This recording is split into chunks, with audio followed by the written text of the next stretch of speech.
في الدارين آمين إلى أن قال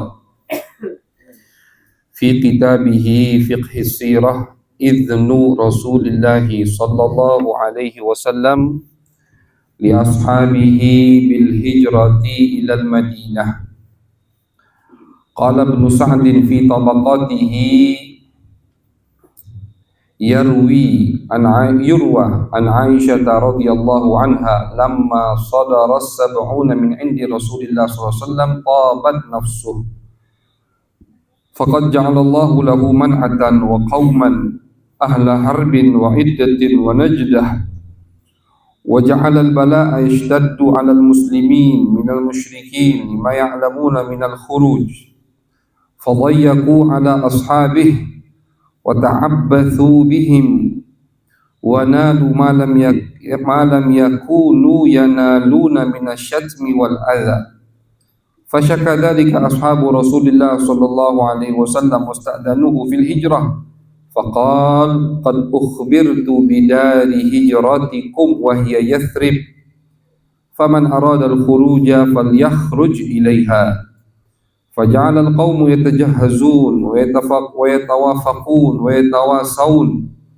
ويخرجون ويخفون ذلك فكان أول من قدم المدينة من أصحابه صلى الله عليه وسلم أبو سلمة بن عبد الأسد ثم قدم بعده عامر بن ربيعة ومعه امرأته بنت أبي حشمة أو أبي حثمة في رواية فهي أول ضعينة قدمت المدينة ثم قام أصحاب رسول الله صلى الله عليه وسلم أرسالا فنزلوا على الأنصار في دورهم فآووهم ونصروهم وآسوهم. Alhamdulillah, puji syukur kehadiran Allah Subhanahu wa taala. Salawat dan salam kita haturkan kepada baginda besar Nabi Agung Nabi Muhammad sallallahu alaihi wasallam. Asyiral hadirin wal hadirat, jamaah yang dirahmati oleh Allah. Alhamdulillah, di malam hari yang insyaallah diberkahi oleh Allah, kita bisa kembali melanjutkan rutinan bulanan daripada pembacaan sejarah perjalanan hidup baginda Nabi Muhammad sallallahu alaihi wasallam, yang mana kita berada di bagian kedua dari perjalanan hidup baginda Nabi Muhammad sallallahu alaihi wasallam.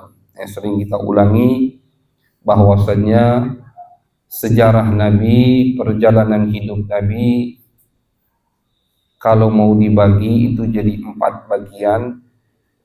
Bagian yang pertama adalah tentunya 4 bagian ini menurut kitab-kitab yang ada, menurut kitab-kitab sejarah yang ada.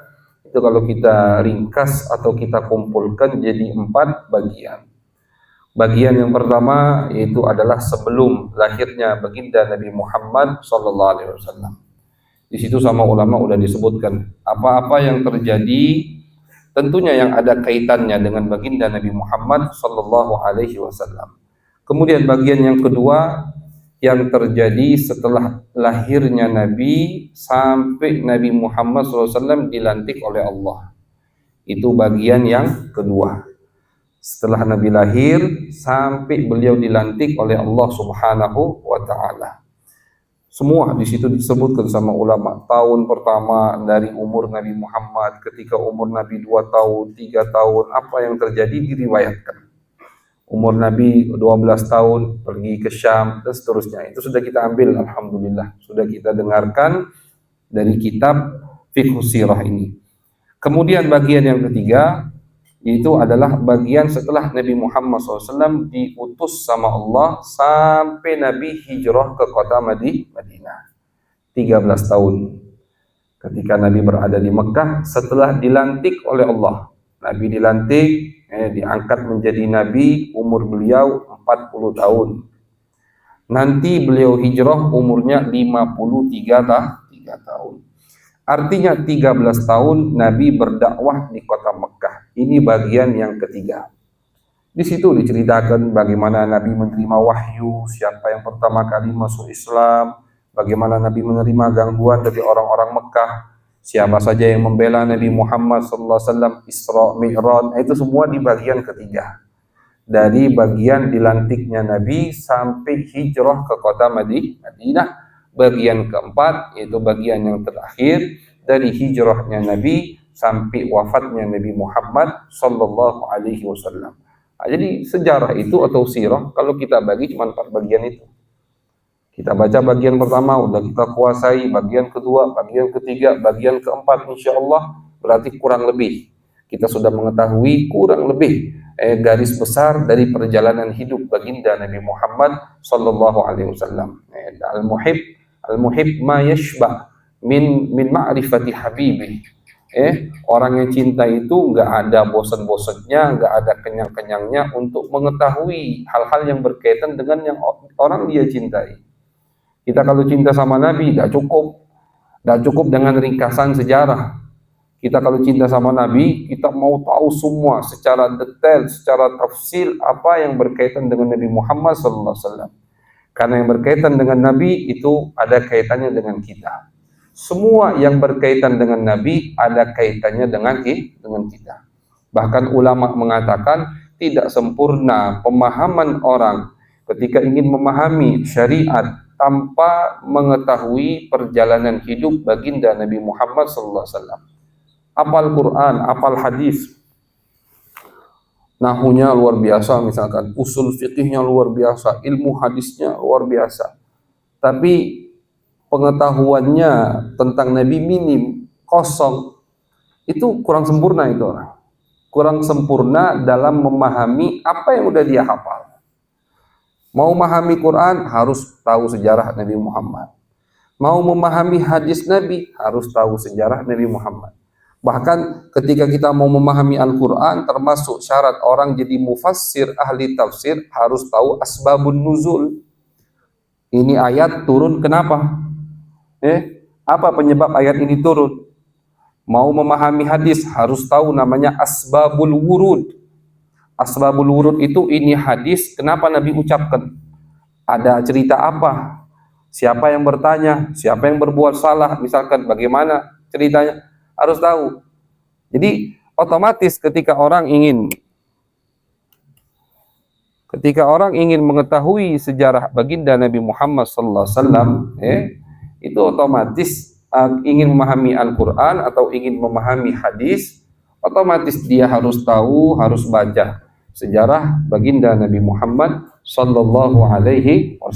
Jadi kita ada di bagian ketiga dari perjalanan hidup baginda Nabi Muhammad SAW. Bagian ketiga sudah di akhir.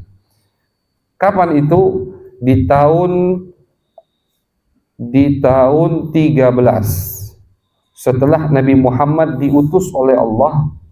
Nabi besar Muhammad SAW idnu Rasulillah, mengizinkan para sahabatnya untuk hijrah ke kota Madinah.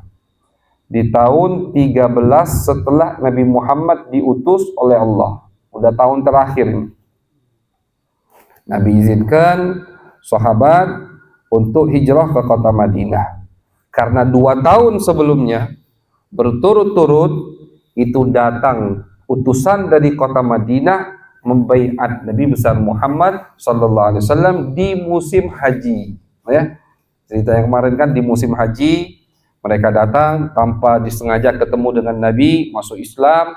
Kemudian tahun depannya mereka datang lagi dengan jumlah yang lebih banyak, membaiat, ikrar, mengakui Nabi Muhammad sebagai utusan Allah dan mengajak Nabi hijrah ke kota Madinah. Mereka nawarkan Nabi. Ternyata memang wahyu dari Allah sudah direncanakan oleh Allah bahwasanya Ardul Muhajar, tempat Nabi Muhammad SAW akan hijrah adalah kota Madinah. Memang takdirnya sudah di situ. Bukan sesuatu yang beliau rencanakan. Bukan karena Madinah ada nenek moyang Nabi juga ada di kota Madinah. Karena Nabi punya kakek atau punya nenek itu dari Madinah juga. Kakek atau nenek Nabi, ibunya Abdul Muttalib. Ibunya Abdul Muttalib itu orang Madinah. Muhammad bin Abdullah bin Abdul Muttalib.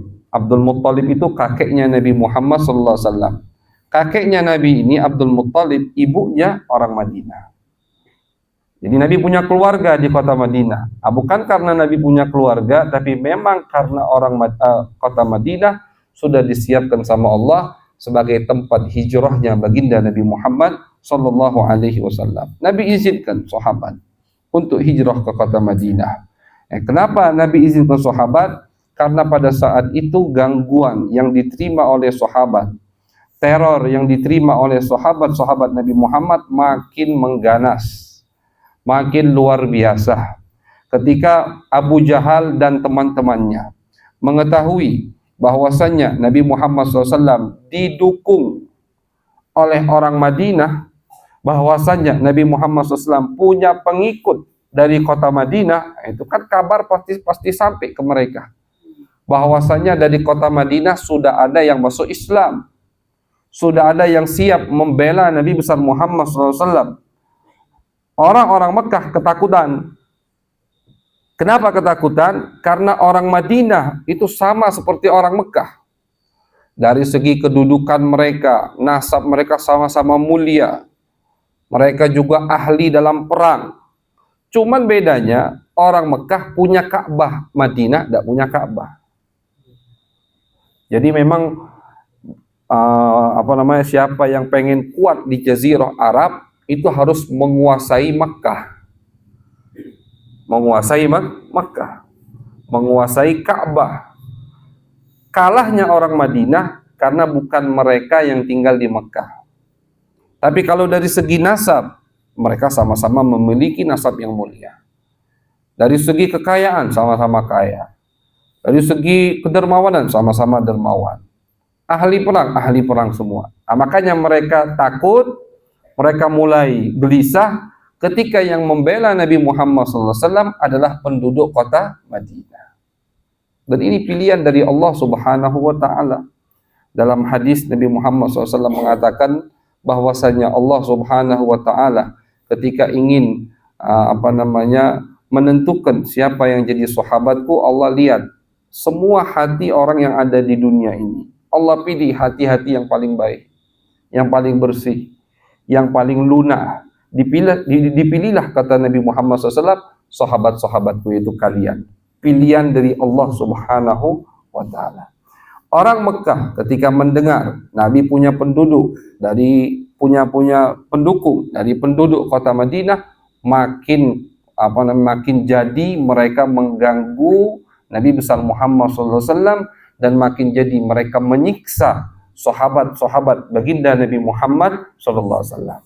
Sehingga mereka para sahabat yang terzalimi datang mengadu menghadap baginda Nabi Muhammad sallallahu alaihi wasallam. Mereka mengadu dan mereka minta diizinkan sama Nabi untuk hijrah ke kota Madinah. Kemudian Nabi izinkan, beliau bersabda, laqad ukhbirtu bidari hijratikum wa hiya Yathrib. Kata Nabi, aku telah diberitahu oleh Allah tempat atau rumah hijrah kalian yaitu Yathrib. Madinah itu nama dulunya Yathrib. Nama kota Madinah sebelum dihijrahi sama Nabi itu namanya Yathrib. Dan Yathrib ini artinya tidak bagus. Arti Yathrib ini sial, tidak beruntung. Itu arti Yathrib. Makanya sama Nabi dirubah menjadi Thaibah, dirubah menjadi Al-Madinah, dirubah sama Nabi Muhammad SAW. Yathrib Nabi ganti menjadi Thaibah. Ditambahi lagi sama Nabi Al-Madinah. Ditambahi lagi sama ulama Al-Munawwarah, Al-Madinatul Munawwarah. Kota Madinah yang sangat terang berkat ada baginda Nabi besar Muhammad sallallahu alaihi wasallam. Kata Nabi, udah dikasih izin sama Allah, faman aradal khuruja falyakhruj ilaiha. Yang mau hijrah, kata Nabi, silakan hijrah ke kota Madinah. Dapat izin dari Allah. Setelah 13 tahun dakwah di kota Makkah. 13 tahun, bukan waktu yang sebentar. Apalagi 13 tahun itu dilalui dengan gangguan, dengan teror, dengan cacian, dengan dustaan. Satu hari kalau susah itu lama kan. Satu hari kalau susah terasa lama. 24 jam kayak ada gerak-gerak jam. Kenapa? Kita susah soalnya. Lagi dapat cobaan, lama. Nabi 13 tahun menahan cobaan, sabar atas gangguan penduduk kota Makkah. Tidak mengeluh, tidak memaksa, Nabi mengikuti perintah Allah Subhanahu wa taala. Aku hanyalah seorang hamba melakukan apa yang diperintahkan oleh Allah Subhanahu wa taala. Di tahun 13 diizinkan sama Allah untuk hijrah ke kota Madinah. Izin dari Allah disampaikan sama Nabi Muhammad, barang siapa yang ingin hijrah silakan hijrah. Sahabat mulai siap-siap. Secara diam-diam, tidak berani terang-terangan. Bukan kayak hijrah zaman sekarang. Kita hijrah sekarang kan, pakai acara selamatan, yasinan, ngumpulkan. Tidak, dulu diam-diam. Karena kalau mereka ketahuan ingin keluar dari kota Mekah ke kota Madinah, dikurung, dihalangi, dihambat. Makanya orang muhajirin yang hijrah dari Mekah ke kota Madinah itu semuanya diam-diam. Kecuali satu orang, Sayyiduna Umar bin Khattab. Hanya beliau yang hijrahnya tidak diam-diam. Tentunya atas izin Nabi Muhammad SAW. Diriwayatkan sama Sayyidina Ali bin Abi Thalib. Kata Sayyidina Ali, semua sahabat ketika hijrah ke Mekah itu diam-diam. Malam baru keluar. Janjian sama teman-temannya, misalkan rombongannya kloter pertama atau kloter kedua 10 orang janjian, kita ketemu nanti di wadi ini, di lembah ini, jam berapa? Jam sekian. Kecuali Sayyidina Umar. Sayyidina Umar, kata Sayyidina Ali bin Abi Thalib, Sayyidina Ali yang menceritakannya ini, itu ketika mau hijrah ke kota Madinah, beliau rapi-rapi, sudah siap semua di ontanya, tidak langsung keluar. Kemana? Ke Ka'bah dulu. Kata Sayyidina Ali bin Abi Thalib, pada saat itu di Ka'bah semua pembesar Mekah duduk di situ, di Darun Nadwa, di base camp mereka, samping Ka'bah. Semua ada, Abu Jahal ada, Utbah ada, semua ada. Sayyidina Umar tawaf. Ini orang kan tahu dah, Sayyidina Umar Muslim, mukmin. Beliau itu ketika masuk Islam, bukan teman-temannya yang dulu itu bukan dengar dari orang lain, tapi beliau sendiri yang ngasih tahu. Sayyidina Umar bin Khattab, ketika beliau masuk Islam, didatangi Abu Jahal. Abu Jahal itu pamannya dari ibunya, khalnya. Kata Sayyidina Umar, diketok pintu Abu Jahal, dibuka sama Abu Jahal. Ahlan wa sahlan, ponakanku, ada apa? Wahai khali, wahai pamanku, aku pengen kau dengar langsung dariku. Ada apa? Kata Abu Jahal. Aku masuk Islam. Ana mukmin, muslim. Aku ngikuti Nabi Muhammad SAW. La taf'al, urungkan niatmu. Tidak ada. Udah masuk hatinya cinta Nabi, tidak bisa keluar lagi. Dibanting pintunya sama Abu Jahal. Datangnya lagi, satu lagi. Utbah datang. Semua pembesar Mekah didatangi sama Sayyidina Umar. Memang beliau ini sama Nabi itu diperumpamakan seperti Nabi Musa yang keras, pemberani, luar biasa. Sayyidina Umar bin Khattab radhiyallahu taala an. Setan aja takut, kan begitu. Ihan ya ibnal Khattab, ma salakta wadiyan illa salaka syaitan aw ma salakta tariqan illa salaka syaitan tariqan akhar atau kama qala. Luar biasa kamu wahai Umar, kata Nabi. Tidaklah kamu jalan di satu jalan atau satu gang, setan mau lewat kecuali setan nyari jalan lain. Setannya nyari jalan lain. Setannya takut sama Sayyiduna Umar, tidak mau pas-pasan di jalan sama Umar bin Khattab. Ya padahal Sayyidina Umar tidak bisa melihat setan. Saking wibawa pemberaninya, sampai-sampai setan pun takut dengan Umar bin Khattab. Nah, ketika beliau ingin hijrah, itu beliau datangi pembesar-pembesar Mekah. Beliau tawaf, tawafa mutamakkinan, kata Sayyidina Ali. Beliau tawaf dengan sempurna, dengan santai. Pakaiannya udah siap pakaian untuk pergi. Setelah tawaf, sholat 2 rakaat. Setelah sholat 2 rakaat, dia datangi orang-orang Mekah itu yang lagi nongkrong, didatangi sama Sayyidina Umar. Apa kata Sayyidina Umar? Man arada an yuskala ummuhu au yutima waladuhu au turmala zaujatuhu falyulqini wara'a hadzal wadi.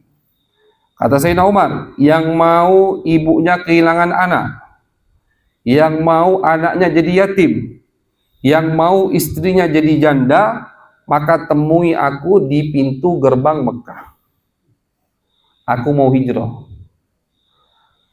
Yang mau ibunya kehilangan anak, yang mau anaknya jadi yatim, yang mau istrinya jadi janda, temui aku di pintu gerbang Mekah. Aku nak pergi, nak hijrah. Ditantang sama Sayyiduna Umar. Kata Sayyidina Ali bin Abi Thalib, famattaba'ahu ahad, tidak diikuti oleh siapapun. Tidak ada yang berani menghadang Umar bin Khattab ketika ingin hijrah ke kota Madinah. Ditantang sama beliau. Ketika beliau Sayyidina Umar ditanya sama anaknya Abdullah bin Umar, ya abati ama takhaf, wahai ayahku, apakah kamu tidak punya rasa takut? Tidak ada rasa takut apa? Udah kosong atau udah hilang perasaan takut? Lah, kata Sayyidina Umar, tidak wahai anakku, rasa takutku masih ada. Cuman kata Sayyidina Umar, aku kalahkan rasa takutku sehingga orang takut denganku. Jadi rasa takutnya Sayyidina Umar dikalahkan nama Sayyidina Umar sehingga orang takut denganku, kata Sayyidina Umar. Sebagaimana aku takut, orang itu juga pasti takut. Makanya aku kalahkan rasa takutku biar takutnya dia lebih menang dan takut kepadaku. Sayyidina Umar bin Khattab hijrah ke Madinah tidak dihalangi oleh siapapun. Tapi sahabat yang lain tentu ya tidak semua sahabat Nabi harus sama. Tidak semua sahabat Nabi harus sama. Dan bukan artinya ketika ada yang sembunyi-sembunyi, oh ini lebih afdal Sayyidina Umar, tidak. Semua punya metode masing-masing dan diizini oleh Nabi Muhammad sallallahu alaihi wasallam. Sahabat yang lain hijrah secara diam-diam. Ketika orang keluar dari rumahnya atau dari kotanya secara diam-diam, artinya apa? Tidak bisa bawa barang yang banyak. Makanya kata ulama, sahabat Nabi Muhammad SAW itu dicoba sama Allah berkali-kali. Jadi kelompok yang paling mulia, bukan dengan tanpa cobaan. Makanya semua yang ingin mendapatkan kedudukan yang tinggi di sisi Allah, pasti ada cobaan. Pasti ada cobaan. Tidak ada orang enak terus hidupnya tahu-tahu jadi kekasihnya Allah. Tidak ada. Lau kana ahadun bayartah kana Nabi SAW ahaqqu an yartah. Abu Said Ahmad Al-Maliki itu pernah mengatakan, kalau ada orang yang hidupnya pantas untuk enak terus, itu pasti Nabi yang hidupnya enak terus. Kalau ada orang yang pantas untuk hidup enak terus, maka Nabi yang akan paling pantas untuk hidupnya enak terus. Tapi lihat kehidupan Nabi Muhammad sallallahu alaihi wasallam. Aju'u yauman wa ashba'u yauman. Kata Nabi, aku lapar sehari, kenyang sehari. Siang makan, malam tidak makan. Sehari makan, sehari puasa. Sehari makan daging, misalkan besoknya makan kurma sama air. Itulah kehidupan baginda Nabi Muhammad SAW. Makanya Nabi mengatakan, paling banyak orang yang menerima cobaan al-anbiya, kata Nabi, para nabi. Tsummal ladzina yalunahum, tsummal ladzina yalunahum. Kemudian orang yang ada di bawah Nabi. Kemudian orang yang ada di bawah Nabi. Artinya derajatnya itu di bawah Nabi. Berarti mafhumnya makin dekat derajat seseorang dengan Nabi, makin banyak cobaan yang dia terima. Sahabat Nabi Muhammad bukan sembarangan sahabat. Afdhalus sahabah. Kata Nabi, sahabatku itu lebih afdal dari sahabat nabi-nabi yang lain. Lebih mulia daripada hawarinya Nabi Isa. Lebih mulia daripada murid-muridnya Nabi Musa, dan seterusnya. Tapi mereka dapat itu bukan dengan tanpa cobaan. 13 tahun mereka diuji. Kemudian setelah itu diizinkan hijrah. Hijrah itu jangan dikira enteng. Ninggalkan kota yang di situ mereka lahir, Mekah, kota yang mereka cintai, ada Baitullah di situ, ada Ka'bah di situ. Ketika mereka hijrah, banyak di antara mereka yang harus pisah dengan bapaknya, harus ninggalkan ibunya, harus ninggalkan saudara-saudarinya, harus ninggalkan rumahnya. Ya, rumah tidak bisa digotong. Harus ninggalkan harta-hartanya. Karena mereka sehijrah sembunyi-sembunyi, diam-diam. Tidak bisa bawa kambing 100 misalnya. Bisa apa ada orang sembunyi-sembunyi bawa kambing 100? Kan ketahuan. Jadi mereka tinggalkan semua itu. Yang mereka bawa hanya yang bisa dibawa oleh onta mereka. Bisa dibawa. Sisa yang mereka tinggalkan. Banyak sahabat yang rumahnya akhirnya dirampas. Salah satu contohnya Abdullah keluarga Jahash. Jahash ini istrinya adalah Umaymah. Umaymah itu bibinya Nabi Muhammad SAW. Anak-anaknya itu banyak masuk Islam. Ketika mereka hijrah, rumahnya kosong. Kosong. Perabotannya masih komplit. Diambil sama orang Mekah. Ayo sudah, ini keluarga Jahash. Hijrah ke Madinah, ninggalkan rumahnya dan isinya. Ini ghanimah buat kita. Ini rampasan perang buat kita. Kata orang-orang Mekah. Diambil. Ada sahabat Nabi yang bernama Suhaib. Suhaib ini bukan asli penduduk kota Mekah. Cuma hijrah ke kota Mekah. Masuk Islam. Berdagang, banyak uang. Ketika beliau mau hijrah, dicegat sama orang Mekah. Suhaib, kau itu pas pertama kali datang ke Mekah miskin. Tidak punya apa-apa. Kau kami tampung, kami lindungi, kami support, sehingga kau berdagang, daganganmu maju, banyak uang. Sekarang kau mau hijrah ke Madinah, tidak boleh. Dihalangi sama orang Mekah, sama musyrikin Mekah. Kata Suhaib bin Amr, kalau aku berikan semua hartaku, apakah kalian mengizinkan aku hijrah? Iya, kata mereka. Ya sudah, kalau begitu ambil semua hartaku.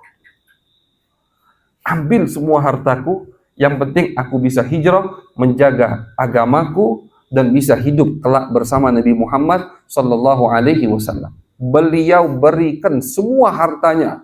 Tahunan beliau berdagang, istilahnya, uangnya udah, tabungannya udah banyak, dipinta. Nggak diizinkan keluar dari Mekah kecuali dibayar dengan harta yang dia miliki. Beliau serahkan demi apa? Demi bisa hijrah, tinggal bersama baginda Nabi Muhammad SAW. Jadi jangan kita bayangkan hijrahnya orang dulu tuh seperti kita sekarang. Enak, misalkan sudah disambut, misalkan udah siap semua. Orang dulu nggak tahu. Mereka datang ke Mekah nggak tahu mau tinggal di mana. Tidak tahu. Nah, makanya Allah Subhanahu wa taala memuji mereka dan memuji penduduk kota Madinah yang menampung mereka. Allah puji, walladzina tabawwa'ud dara wal iman min qablihim yuhibbuna man hajara ilaihim wa yu'thiruna ala anfusihim walau kana bihim khassasa. Kata Allah ketika Allah memuji penduduk kota Madinah dan yang menyiapkan tempat tinggal untuk mereka yang muhajirin, lebih mementingkan kepentingan muhajirin daripada kepentingan mereka sendiri, padahal mereka juga butuh dengan apa yang mereka berikan kepada muhajirin. Dipuji sama Allah Subhanahu wa ta'ala. Karena mereka sadar, ini saudara kita dari Mekah datang ninggalkan rumahnya. Abdurrahman bin Auf, saudagar kaya raya, ke Mekah, dari Mekah ke Madinah, miskin. Tidak bisa bawa semua hartanya. Dipersaudarakan sama Nabi dengan sahabat dari kota Madinah. Makanya Nabi ketika hijrah ke kota Madinah, nanti itu insya Allah kita kaji di pertemuan yang mendatang. Apa yang Nabi lakukan pertama kali? Nabi persaudarakan orang Mekah dengan orang Madinah. Satu orang Mekah muhajir, Nabi persaudarakan dengan satu orang Madinah. Abdurrahman bin Auf dari Mekah, Nabi persaudarakan al-ukhuwah, at-ta'akhi fillah, saudara seagama. Siapa saudaranya? Sa'ad ibn Rabi, Nabi persaudarakan. Sa'ad orang Madinah, Abdurrahman orang Mekah. Apa tujuannya? Biar saling bantu. Biar Sa'ad membantu Abdurrahman. menyupport Abdurrahman. Itu pertama kali yang dilakukan oleh Nabi Muhammad SAW. Dan orang Madinah dermawan-dermawan. Demi Nabi mereka lakukan semua. Saat ketika dipersaudarakan dengan Abdurrahman bin Auf, yaitu Abdurrahman bin Auf diajak ke rumahnya Sa'ad. Aku punya rumah 2, kau pilih mau yang mana? Ini sahabat Nabi. Aku punya rumah 2, kau pilih mau yang mana? Aku punya toko 2 di pasar, atau banyak tokonya, kaya Sa'ad bin Rabi. Kau pilih mau toko yang mana? Aku punya tanah, kau pilih mau yang mana? Ditawari semua. Karena mereka harta tidak menutupi cinta mereka kepada cinta baginda Nabi Muhammad sallallahu alaihi wasallam. Jadi berat apa yang diterima oleh sahabat Nabi Muhammad SAW dari cobaan-cobaan yang Allah berikan kepada mereka. Mereka harus meninggalkan tempat tinggal, tempat lahir mereka, tempat mereka tumbuh besar, teman-teman mereka, saudara mereka tinggalkan, bapak mereka tinggalkan, ibu mereka tinggalkan, harta mereka tinggalkan demi apa? Demi bisa berpegang teguh dengan agama mereka, tidak diganggu ketika mendirikan syiar-syiar Islam, dan demi agar bisa hidup bersama baginda Nabi Muhammad sallallahu alaihi wasallam. Karena mereka tahu Nabi mengizinkan hijrah, Nabi bakal hijrah ke kota Madinah. Hijrahlah sahabat berbondong-bondong sampai kota Mekah kosong dari sahabat Nabi Muhammad. Yang tersisa hanya ad-du'afa, orang-orang yang lemah. Maksudnya lemah di sini tidak bisa keluar dari rumah, dikurung sama walinya. Tahu, ini anakku atau ponakanku ini sahabat Nabi, Muslim, iman kepada Muhammad. Sekarang sahabat-sahabat Muhammad hijrah semua, dikurung langsung, biar tidak hijrah. Hanya tersisa ad-du'afa dan tersisa alu baitin Nabi, keluarga baginda Nabi Muhammad SAW. Juga tersisa Nabi Muhammad SAW bersama Abu Bakar As-Siddiq beserta keluarganya. Hanya mereka yang tersisa. Yang tersisa ad-du'afa, orang-orang yang lemah, yang tidak bisa untuk hijrah karena dikurung, dihalangi, dikurung oleh keluarga-keluarganya yang musyrik. Kemudian yang tersisa an-Nabi wa alu baiti, Nabi Muhammad SAW dan keluarganya. Juga tersisa di kota Mekah Abu Bakar As-Siddiq wa alu baiti, dan keluarga Abu Bakar As-Siddiq. Hanya mereka yang tersisa. Kosong Mekah dari sahabat Nabi Muhammad SAW. Semua sudah hijrah ke kota Madinah. Nabi belum hijrah. Kenapa? Belum ada izin, ada perintah dari Allah Subhanahu wa Ta'ala. Kata Nabi, aku seorang hamba. Yang datang izin sekarang sahabat dulu, Nabi belum. Ini nunjukkan bahwasanya Nabi orang yang sangat pemberani. Bukan pemimpinnya dulu yang kabur istilahnya. Kalau pemimpin sekarang kan begitu, mungkin dia dulu yang kabur duluan. Tidak, Nabi tidak seperti itu. Nabi kosongkan Mekah dari sahabat. Setelah sahabat kosong, Nabi nunggu perintah dari Allah Subhanahu wa Ta'ala. Sahabat berbondong-bondong hijrah ke Madinah. Disambut dengan orang Madinah. Yang tidak punya rumah dikasih tumpangan. Yang tidak punya toko dikasih modal. Abdurrahman bin Auf dikasih apa yang dia inginkan. Semua. Makanya Allah puji. Allah tidak hanya memuji al-muhajirin, tapi Allah juga puji al-ansar, penduduk kota Madinah yang menyambut dengan baik daripada penduduk kota Makkah. Ini cinta kepada saudara seagama melebihi cinta kepada hartanya. Dari sini ulama mengatakan, ma'asyiral hadirin, bahwasannya hukum wajibnya hijrah itu masih ada. Hukum wajibnya hijrah. Jadi apa yang bisa dipetik dari perjalanan hijrah sahabat baginda Nabi Muhammad SAW, yaitu wujubul hijrati min daril harbi ila daril Islam.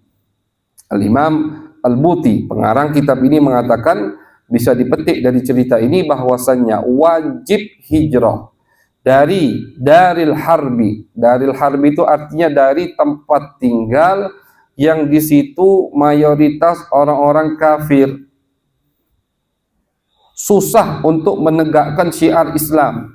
Salat berjamaah susah, apalagi namanya Jumatan susah, puasa juga susah, azan tidak ada, makanan susah, cari mana yang halal, mana yang haram. Kalau ada tempat seperti itu, kita tinggal di situ, kita kena kewajiban wajib untuk pindah dari tempat tersebut ke tempat yang di situ kita bisa menghidupkan syiar-syiar Islam. Jadi hukum hijrah masih ada. Hukum wajib hijrah masih ada. Hijrah dari mana? Bukan hijrah dari Mekah ke Madinah, tidak. Kalau hukum hijrah dari Mekah ke Madinah itu selesai kewajibannya setelah Nabi Muhammad SAW berhasil mensucikan kota Mekah. Di tahun 8 Hijriah nanti yang bakal kita baca di season keempat dari perjalanan hidup Nabi Muhammad, di tahun 8 Hijriah Nabi berhasil kembali ke Mekah dan mensucikan kota Mekah. Kota Mekah yang tadinya biladul kafir atau biladul kufur jadi biladul iman. Jadi kota yang penuh dengan iman. Dari situ Nabi katakan la hijrata ba'dal fathi. Kata Nabi, tidak ada hijrah setelah kota Mekah disucikan olehku. La hijrata ba'dal fathi. Udah selesai. Hukum wajib hijrah. Sebelum itu wajib hijrah. Hijrah ini hukumnya wajib. Allah katakan di Al-Quran, yang tidak hijrah dosa besar. Dari Mekah ke Madinah pada saat itu. Kecuali ad-du'afa, kecuali yang tidak mampu kata Allah. Yang dikurung, yang ditahan, itu ma'dzur. Tidak kena dosa. Tapi orang yang muslim, mukmin bisa untuk hijrah ke Madinah, wajib hijrah untuk mengikuti Nabi Muhammad SAW. Wajib hukumnya. Nah, cuman kewajiban hijrah dari Mekah ke Madinah itu dihapus hukumnya sama Nabi atau diselesaikan kewajibannya setelah kota Mekah disucikan sama Nabi Muhammad SAW. Kata Nabi, udah, sekarang nggak ada hijrah lagi. Ada yang hijrah, ada. Setelah itu ada yang tinggal di Madinah, ada. Tapi tidak dapat keutamaan seperti yang hijrah di awal-awal Islam. Selesai hukum hijrah ke Madinah. Namun kata ulama, hijrah dari tempat yang di situ banyak orang kafir, kita susah untuk menghidupkan syiar Islam. Tidak bisa sholat berjamaah, tidak bisa mengumandangkan azan, tidak bisa cari makan yang halal. Wajib kita hijrah dari tempat tersebut ke tempat yang di situ banyak orang Islam, sehingga kita bisa menghidupkan syiar Islam. Itu yang dipetik sama ulama, bahwasanya dari hijrah sahabat wajib hijrah dari tempat yang di situ banyak orang kafir ke tempat yang banyak orang Islam. Kemudian yang dipetik dari perjalanan hijrah sahabat, kata Al-Imam Al-Buti, wujubu nusratil muslimin ba'dihim li ba'din. Wajib kita menolong saudara kita seagama. Saling menolong itu wajib. Peduli sesama. Paling tidak bisa bantu dengan uang, dengan tenaga, kita bantu dengan doa kita. Tidak bisa ke Palestina misalkan, mau jihad, aduh mikir panjang. Bantu apa? Dengan doa. Bantu dengan apa? Dengan Fatihah wa Yasin. Bantu dengan apa? Bantu dengan istighfar. Bantu dengan minta kepada Allah. Jangan sampai tidak peduli dengan apa yang terjadi kepada saudara kita. Nabi Muhammad SAW pernah bersabda, man bata, barang siapa, lupa al-faqih lafaz hadisnya, barang siapa yang tidur di waktu malam, wajiranuhu ji'an, dan tetangganya merasa lapar, tidak bisa tidur, maka kata Nabi, dia tidur dalam keadaan berdosa. Masuk waktu malam, gitu, ngorok gitu tidurnya, kenyang soalnya. Tetangga kita tidak bisa tidur, lapar. Orang lapar itu kan nggak bisa tidur. Makanya kenapa santri jangan kenyang-kenyang kalau makan, biar tidak suka tidur. Santri kan kalau makan tidak boleh banyak-banyak. Tidak boleh banyak-banyak. Jadi wali santri jangan, oh anak aku di pondok makannya tidak enak. Kalau makannya enak, gimana dia mau bisa belajar? Namanya santri makannya tidak enak-enak. Biar ngerasakan hidup susah istilahnya. Makanya yang nyantri itu hidupnya pasti lebih mandiri. Karena merasa hidup susah. Syekh Abdul Qadir Jailani punya anak. Anaknya tidak boleh makan yang enak-enak. Dididik sama Syekh Abdul Qadir. Tak boleh makan daging, tak boleh. Sedangkan Syekh Abdul Qadir Jilani kalau makan, oh enak-enak. Kambing guling, ayam bakar. Anaknya protes pernah sekali. Abah tidak boleh aku makan ayam-ayaman, daging-dagingan, tidak boleh. Tapi apa makan ayam itu, ayam bakar itu gitu. Apa jawab Syekh Abdul Qadir?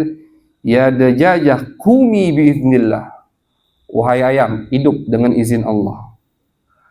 Faqamat, ayam itu hidup. Ayam yang udah disembelih, udah dibakar, udah dibumbui, hidup. Kata Syekh Abdul Qadir, wahai anakku, kalau kau udah bisa seperti aku, baru boleh makan ayam. Kalau udah bisa seperti aku, baru boleh makan ayam. Artinya bukan santri tidak boleh makan ayam. Nah, ayam proteinnya juga banyak kan begitu. Ya maksudnya namanya santri, makanya wali santri jangan heran. Namanya santri makannya sederhana, seadanya. Tidak boleh banyak-banyak. Kalau banyak makan, banyak tidur. Kalau banyak tidur, susah untuk menghafal. Malas mau belajar. Baru masuk kelas, udah mangguk-mangguk. Ngantuk. Kenapa? Banyak makan. Jadi orang yang lapar, itu nggak bisa tidur. Kayak termasuk mujahadah, kata ulama, kalau pengen bangun subuhnya seger, jangan kenyang-kenyang malamnya. Makan malam, jangan kenyang-kenyang. Itu akan membantu biar bangun subuhnya lebih seger. Coba aja. Walaupun tidurnya telat, bangunnya seger badan. Oh iya, semalam makannya misalkan tidak terlalu kenyang. Nah itu. Ya, makanya para ulama itu banyak di ayyam as-suluk. Di masa mereka sedang nyantri, sedang menuntut ilmu, ya mereka jangan kita itu kok ada kiai besar, ulama besar, habib besar, makannya enak-enak. Wah nggak warok itu habib, nggak zuhud itu habib. Al-Habib Alwi bin Muhammad Al-Haddad, Bogor. Beliau dikuburkan di Bogor. Diceritakan Al-Habib Alwi, ya, Al-Habib Alwi. Diceritakan, beliau makan makanan yang enak. Bahkan makannya itu di tempat hukumah, di tempat pemerintah. Di tempat pemerintah, diundang sama pemerintah, makan makanan enak. Dikritiki sama orang yang tidak paham.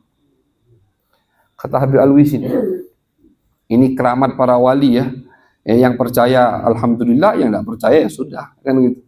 Sini kata Habib Alwi bin Muhammad Al-Haddad. Sini. Mangap Habib Alwi. Coba kau tengok, lihat apa yang ada di dalam mulutku. Pas dilihat, lautan. Yang ada di dalam mulutnya itu apa? Lautan. Kata Habib Alwi, semua tadi yang aku makan tidak ke perut, aku buang ke laut. Zahirnya makan, tapi hakikatnya tidak makan. Nah, makanya jangan mengkritiki para wali, jangan suka mengkritiki orang yang paham agama. Selagi kita tahu ini orang paham agama, apapun keputusan yang dia ambil, urusan dia sama Allah Subhanahu wa ta'ala. Al-Imam Al-Haddad mengatakan, wasallim li ahlillah fi kulli mushkilin ladaika wa ladaihim wadihun bil adillati. Kalau kalian ngelihat hal-hal yang tidak bisa kalian cerna terjadi pada para ulama aulia, salim, pasrahkan saja. Karena kalian menganggap itu bermasalah, tidak tahu dalilnya, mereka punya dalilnya di hadapan Allah Subhanahu wa ta'ala. Wasallim li ahlillah fi kulli mushkilin ladaika wa ladaihim wadihun bil adillati. Jadi kalau lagi lapar tidak bisa tidur. Makanya Nabi mengatakan, ada orang yang tidur di waktu malam, kenyang, tetangganya lapar, dia tahu, tentunya kalau dia tahu. Kalau dia nggak tahu ya tidak ada dosa. Dia tahu, maka kata Nabi, dia tidur dalam keadaan berdosa, yang melanggar maksiat kepada Allah Subhanahu wa ta'ala. Wajib menolong sesama saudara seagama. Jangan sampai tidak peduli dengan apa yang terjadi kepada teman kita, kerabat kita. Malam yahtam bi amril muslimin falaysa minna. Kata Nabi, yang enggak peduli dengan urusan orang Islam itu bukan termasuk dari golongan kami. Nabi malam yahtam bi amril muslimin falaysa minna. Yang enggak peduli dengan urusan orang Islam, apa yang sekarang terjadi, apa yang menimpa umat Islam, dia enggak peduli. Kata Nabi, bukan termasuk dari golongan kami. Na'udzubillah min dzalik. Jadi sesama saudara seagama kita harus saling peduli, bahu membahu, ta'awanu 'alal birri wat taqwa. Itu yang dipelajari dari perjalanan hijrah sahabat baginda Nabi Muhammad sallallahu alaihi wasallam, dan bagaimana penduduk Madinah menyambut teman-teman mereka yang mereka nggak kenal, tidak ada hubungan sama sekali, mereka sambut karena ini adalah sahabat umat Nabi Muhammad, saudara seagama dengan mereka, mereka sambut, dipuji sama Allah Subhanahu wa taala. Mudah-mudahan kita bisa meniru daripada sahabat-sahabat baginda Nabi Muhammad SAW, meniru akhlak-akhlak mulia mereka, akhlak-akhlak mulia sahabat Nabi, akhlak-akhlak mulia muhajirin, akhlak-akhlak mulia al-ansar, sehingga insya Allah kita hidup di akhir zaman tapi dekat dengan orang yang hidup di awal zaman Islam, dekat dengan sahabat, dekat dengan Nabi Muhammad sallallahu alaihi wasallam, fi khairin wa lutfin wa afiyatin, amin ya rabbal alamin. Sallallahu alaihi wasallam Muhammad wa ala alihi wa sahbihi wa baraka wasallam, walhamdulillahi rabbil alamin. Bismillah.